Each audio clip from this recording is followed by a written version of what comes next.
I'm wondering with the chart that was published today in the New York Times. Here you have, and I know you all can't see this, but I'm just going to describe it here for a second. In 2004, you had this huge spike in what are being reported as crashes and complaints. 126 Toyota drivers experienced a crash and later filed a complaint. All other auto companies are on this chart, and they were either flat or going down in terms of the same kinds of complaints. So you had the spike in 2004. It took us 5 years. It took us 5 years to actually do something significant in this case. And you had another spike in 2007, and then here you can see this very, very dramatic spike in 2009.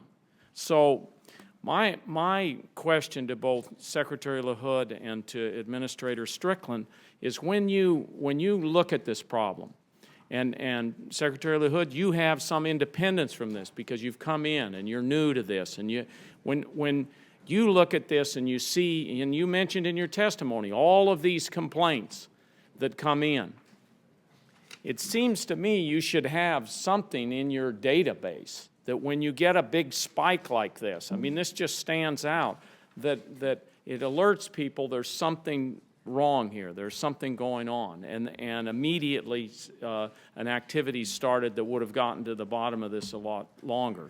And Mr. Strickland, let me ask you, there's one big watchdog out there, and that's NHTSA, and you're the administrator. The other watchdog is this committee, the Commerce Committee, and you served many years in the Commerce Committee. So all of your experience going back, what do you see? What was the thing that happened here that we need to get to the bottom of to make sure that this doesn't ever happen again?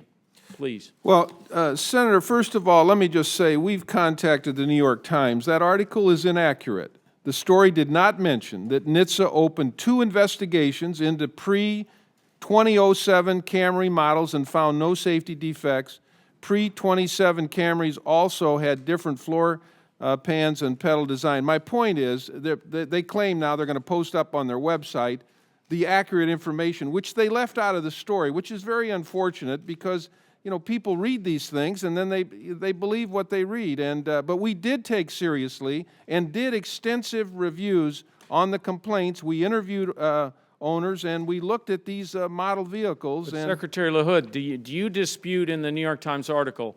They do the analysis of complaints. They say, reveals that Toyota had more complaints involving crashes than any other car maker. I mean, I'll let our administrator comment, but I want you to know the story was not accurate when it reflected that we didn't have investigations. We opened 2 investigations, as a matter of fact, and the reporter claims he's going to post on his website. What good that does, I'm not sure, but... Okay. I look forward to seeing it because this chart is pretty doggone revealing in terms of the spikes and then how long it took to get actual action. Please go ahead, Mr. Administrator. Mr. Udall, I think actually that article actually reflects the experiences that NHTSA investigators had during that time. Since 2000, there's been 10 open investigations dealing with Toyota issues of sudden acceleration. So actually our early warning data and our complaint database actually triggered the right reaction from our investigators, and we took a look into these things. The question is whether or not Toyota had an atypical experience during this period. My understanding as well, while there was a market increase, I think if you look at the entire market size and fleet size of Toyota, I think they were the largest fleet during that time period as well. If you look at it at a per capita basis, I think our investigators and the data shows that while they had more sudden acceleration incidents, their actual comparison to the rest of the fleet was actually unremarkable. They had the same percentage of sudden acceleration issues as other manufacturers. They just had more of them because they have more cars.